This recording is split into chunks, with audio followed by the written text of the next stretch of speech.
Plan کر کے اٹھا کہ میں نے آج اللہ کو منانا ہے اور یہ چیز لے کر جانی ہے اللہ کے پاس سے. یہ ہے اپروچ جو ہمیں چاہیے, کیونکہ اللہ نے کہا جو چاہیے میرے سے مانگو, کیا چاہیے جو مرضی, کوئی حد نہیں بتائی, کوئی لسٹ نہیں اللہ نے دی کہ یہ چیزیں آپ مانگ سکتے ہو, یہ چیزیں نہیں مانگ سکتے. اللہ اور بندے کا تعلق ہر بندے کے ساتھ الگ ہے. جو انسان اپنے اللہ سے جیسا گمان کرے گا, جیسا تعلق بنائے گا, اللہ اس کے ساتھ ویسا ہی ہو جائے گا. اور یہ حدیث میں بھی کہ اللہ ہر شخص کا اس کے گمان کے مطابق ویسا ہو جاتا ہے. تو اب انسان نے تعلق بنانا ہے, وہ اٹھا امید کے ساتھ, خوف کے ساتھ اللہ کے پاس گیا, تو وہ اللہ کو پسند ہے. اللہ تعالیٰ اس شخص کا انتظار کرتے ہیں کہ میرا بندہ کب میرے پاس آئے گا تو میں اس کو عطا کروں گا, مانگے گا تو میں اس کو دوں گا. اس کے بعد کیا کہا کہ اللہ کے بندے, اسی آیت میں آگے بھی بڑی زبردست بات بتا دی کہ اللہ کے بندے وہ بھی ہیں کہ جو مال انہیں پھر اللہ دیتا ہے اس میں سے اللہ کی راہ میں خرچ کرتے ہیں. اس کا مطلب ہے جو شخص تہجد کا عادی ہو گیا اور تہجد میں اللہ سے جس نے تعلق جوڑ لیا, اور ساتھ ہی ساتھ جس طرح آیت میں ساتھ ہے اسی طرح آپ نے بھی اپنی زندگی میں ساتھ جو مال اللہ سے ملا, جو چیزیں نعمتیں اللہ سے ملی, اس میں سے اللہ کی راہ میں خرچ کرنا شروع کر دیا, تو میٹر سالو ہو گیا. اس کا مطلب ہے تو اس طرح سے ہم اللہ کے پسندیدہ بندوں میں شمار ہو گئے. 2 کام ہو گئے, یہ تو صرف اتنا آسان. تو یہ اللہ نے بتایا, پھر بتایا کہ میرے بندے رات کو کم سوتے ہیں اور سحری کا وقت, آیت میں جو معنی میں سحری کا وقت ہے, اس کا مطلب ہے وہی تہجد کے وقت میں میرے سے استغفار کرتے ہیں. اس کا مطلب ہے استغفار کا بھی بہترین وقت تہجد ہے.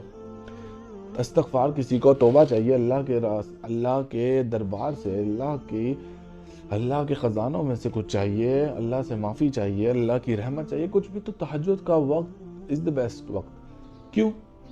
اللہ نے خود فرما دیا. تو جب اللہ نے کہا کہ مجھے یہ وقت پسند ہے تو ہم کیوں نہیں. ایک اور حدیث میں کچھ مفہوم بیان کیا جاتا ہے اس طرح کا کہ اللہ تعالیٰ تو تہجد کے وقت انتظار کرتے ہیں, اپنے عرش کے سب سے نچلے عرش پہ آ کر ایک صدا لگاتے ہیں کہ ہے کوئی مانگنے والا جو مجھ سے مانگے, ہے کوئی توبہ کرنے والا جو مجھ سے آج توبہ لے جائے, ہے کوئی شخص جو مجھ سے آج اپنی زندگی کی تمام خواہشات قبول کروا کے لے جائے. اللہ تعالیٰ تو ہر روز آتے ہیں. اس کا مطلب اگر آپ امیجن کریں تو ہم کس طرح کے لوگ ہیں کہ وہ شخص جس نے پیدا کیا, جس نے پالا, جس نے ہاتھ دیے, ٹانگ دی, اپنے پورا جسم دیا, چلنے کی طاقت دی, بولنے کی قوت دی, آنکھوں میں سے آنکھیں دی, خوبصورت دیکھنے کی صلاحیت دی, تو ہم نافرمان اس کے ساتھ کیا کرتے ہیں کہ وہ جس نے پیدا کیا, بجائے اس کے کہ جس کو چاہیے وہ جائے, جو دینے والا ہے وہ آ کر صدا لگا رہا ہے کہ میرے بندوں کوئی ہے مانگنے والا, کوئی ہے, اور ہم سو رہے ہوتے ہیں. کتنے ایسے شخص ہیں, جو لوگ ہیں جو سو رہے ہوتے ہیں جس وقت اللہ صدا لگاتا ہے کہ میرے سے کوئی لے لے, ہے کوئی لینے والا, آج لے جائے میرے پاس. ایک مرتبہ کہہ دے یا اللہ مجھے یہ دے دے, ایک دفعہ کہہ دے اللہ مجھے معاف کر دے, میری طرف سے لے جائے, اور ہم سو رہے ہوتے ہیں, غافل اپنی نیندوں میں سو رہے ہوتے ہیں. تو میرے بھائیوں اور بہنوں, یہ ہے اصل جو ہمیں سمجھنا پڑے گا کہ اللہ سے تعلق ہمیں ہی بنانا پڑے گا.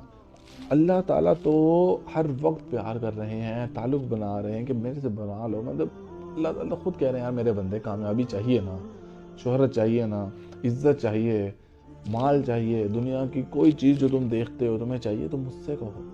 جس طرح ایک باپ کو اگر آپ کوئی چیز دیکھیں تو کہیں آپ بازار جائیں, آپ کے دل میں ہو کہ یار یہ جو ایک مارکیٹ میں نئی چیز آئی نا, یہ میرے پاس ہونی چاہیے, اور آپ نے باپ سے کہیں تو اگر اس کے پاس وہ پیسے ہوں گے نا, تو یہ تو گرانٹیڈ بات ہے کہ وہ ہر ممکن کوشش کر دے گا کہ آپ کو وہ چیز دے دے, آپ کو وہ چیز لازمی لے کر دے, کہ میرے بچے کے پاس وہ ہر چیز آ جائے جس کی اس کو خواہش ہے. اس مارکیٹ میں, اس دنیا میں آج تک جو چیز آئی ہے وہ میرے بچے کے پاس ہو, اس کی تمام خواہشات پوری ہو جائیں. لیکن رہ کہاں جاتے ہیں جہاں استطاعت نہیں ہوتی, جہاں اتنا مال نہیں ہوتا یا اتنے وسائل نہیں ہوتے. لیکن وہ ذات جس کے خزانے بے شمار ہیں, جس نے ہی ہر چیز پیدا کی ہے, جس کے کن کے فاصلے پر ہر چیز ہے, تو آپ اس کو کہیں گے کیا وہ آپ کو وہ چیز نہیں دے گا؟ کیا وہ آپ کو عطا نہیں کرے گا؟ بالکل کرے گا. صرف مانگنے کا طریقہ ہونا چاہیے, اور جلدی نہیں ہے کبھی بھی, دعا میں جلدی نہیں, صبر پیدا ہونا چاہیے. کیونکہ اگر آپ دیکھیں تو اللہ ہم سے پیار کرتا ہے. اللہ نے اپنے حبیب, اپنے نبی سے وعدہ کیا تھا صلی اللہ علیہ وسلم سے کہ اے میرے نبی, میں آپ کی امت کا آپ کے بعد خیال رکھوں گا. تو یہ خیال ہی تو ہے جو اللہ ہمیں رکھ رہا ہے. اللہ ہمیں چھوٹے چھوٹے نقصانات کراتا ہے, چھوٹے چھوٹے سبق دلاتا ہے کہ میرے بندے ایک چیز نہیں دیتا جو چیز انسان کو چاہیے, جس کے لیے وہ دعا کر رہا ہے کہ میرے بندے صبر بھی تو سیکھو. اگر اللہ نہیں سکھائے گا تو مجھے بتائیں آپ کو کون صبر سکھائے گا؟ کون ہے جو آپ کو زندگی سکھائے گا کہ زندگی گزارنے کا اصل طریقہ کیا ہے؟ آخر کون؟ اگر اللہ نہیں سکھائے گا تو کون؟ لیکن یہ ہم بد نصیب ہے کہ ہم سمجھ نہیں پاتے. اللہ اگر کوئی نقصان کرواتا ہے، کوئی خواہش پوری نہیں کرتا، تو اس کے پیچھے ایک ریزن ہوتی ہے. اس ریزن کو تلاش کیا کریں کہ اللہ ہمیں کیا سکھانا چاہ رہا ہے اس سے. کیا اللہ میری زندگی میں کیا چیز نہیں ہے جس کا ایڈیشن کروانا چاہتا ہے؟ کیا میں اللہ کے راستے پہ ہوں یا نہیں؟ اکثر کتنے ایسے واقعات ہیں کہ اللہ نے کسی کا کوئی نقصان اور کسی کو ایک جگہ سے ہٹایا صرف اس لیے کہ یہ میرا بندہ میری طرف آ جائے، اور جب وہ شخص اللہ کی طرف چلا گیا تو اللہ نے اسے ہر چیز عطا کر دی. تو اللہ یہی تو ہے جو سکھانا چاہتا ہے. اللہ تعالیٰ تو انسان کو بس سکھانا چاہ رہا ہے کہ میرے بندے تو سیکھ لے، صبر کرنا سیکھ لے، اطاعت کرنا سیکھ لے، عاجزی سیکھ لے، اپنے اندر جو ہے جو بخیل ہونے کا ایلیمنٹ ہے وہ نکال دے، سخی ہو جائے. یہ ہر چیز اللہ سکھاتا ہے کہ میرا بندہ تو سیکھ لے. جس دن وہ اللہ کے بندے نے یہ تمام چیزیں سیکھ لیں، پوری دنیا اس کے قدموں میں آ جائے گی. لیکن اس کے لیے محنت ہے، جو محنت ہمیں کرنی پڑے گی. جب تک ہم قرآن اور یہ اللہ کو نہیں جانیں گے کیسے پتہ چلے گا؟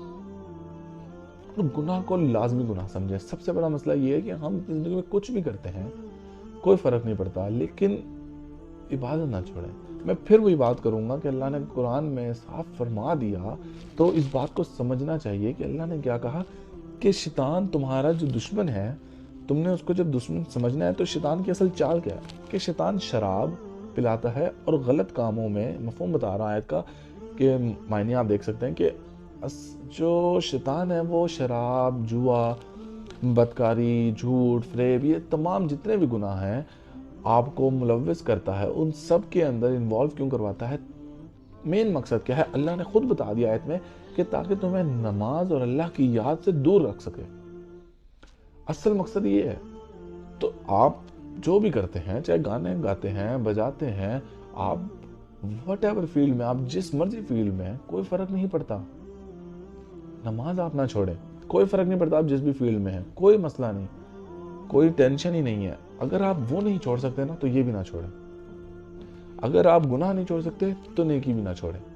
شیطان انشاءاللہ ناکام ہو جائے گا. کیوں؟ کہ اس کا مقصد یہ نہیں کہ آپ یہ گناہ کریں، اس کا مقصد یہ ہے کہ آپ یہ گناہ کریں اور اس گناہ میں انوالو ہونے کی وجہ سے شرمندگی میں اور اس کے میں تو اتنا گناہ گار ہوں، آپ اصل نیکی کا کام بھی چھوڑ دیں. یہی ہوتا ہے. اکثر داڑھی رکھتے ہوئے انسان سوچتا ہے کہ میں تو اتنا گناہ گار ہوں، میں کیسے داڑھی رکھ سکتا ہوں؟ نہیں، انشاءاللہ جب میں اپنے اعمال ٹھیک کر لوں گا نا، یہ گناہ، یہ دھوکہ دہی، یہ چوری حتیٰ کہ میں ٹھیک کر لوں گا تو میں داڑھی رکھ لوں گا.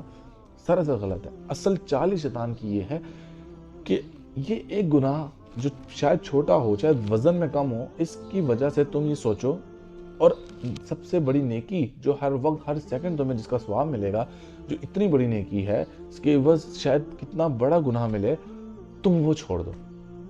تم اس کی وجہ سے یہ چھوڑ دو اور یہ کرو کہ ہاں جب ہم کر لیں گے. اور شیطان نہیں کہتا کہ کبھی رکھنی نہیں ہے، وہ لالچ دیتا ہے کہ رکھ لیں گے لیکن وقت آنے پہ رکھیں گے، اور نہ وہ کبھی وقت نہیں آتا.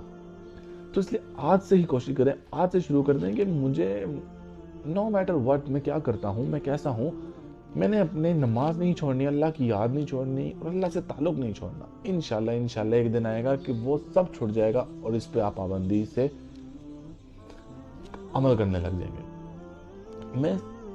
اچھا، اب ایک بڑی امپورٹنٹ بات ہے کہ اگر تو یہاں تک جس نے سن لیا ہے تو اس کے لیے تو بہت ہی زبردست کہ اگر ہم نے تہجد پڑھنی ہی ہے تو کیوں نہ اس طرح سے پڑھیں جو ہمارے نبی کا طریقہ ہے. بے شک آپ جیسے بھی چاہیں دو نفل بھی پڑھ سکتے ہیں، لیکن ہر انسان کو بہتر سے بہترین کی طرف کا سفر کرنا چاہیے. اگر کوئی انسان ابھی تک تہجد نہیں پڑھتا تو اسے تہجد کی عادت ڈالنی چاہیے، 2 سے ہی شروع کرے.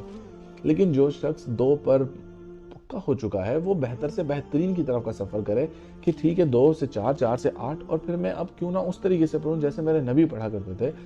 حضرت محمد صلی اللہ علیہ وسلم نے اپنی ساری زندگی 11 رکعت نفل پڑھے. 11 کیسے رکعت پڑھے کہ آپ صلی اللہ علیہ وسلم عشاء کے وتر نہیں پڑھتے تھے. ایک اور بات میں نے جو سنی تھی مفتی طارق مسعود صاحب سے کہ وتر کو افضل ہے کہ آخری نماز کیا جائے، وتر کے بعد کوئی نماز نہ پڑھی جائے، مطلب کوئی نفل کچھ نہیں، وتر کو سب سے آخر میں پڑھا جائے. اور اس کی جو اگر اس کے لیے کچھ ایویڈنس کے ہیں تو اس کی ایویڈنس ہمیں یہاں سے بھی مل جاتا ہے کہ جو نبی کی سنت ہے وہ بھی 11 رکعت اسی طرح ہیں کہ پہلے جو عشاء پڑھی اس کے ساتھ تہجد کے نفل نہیں پڑھے، اور پھر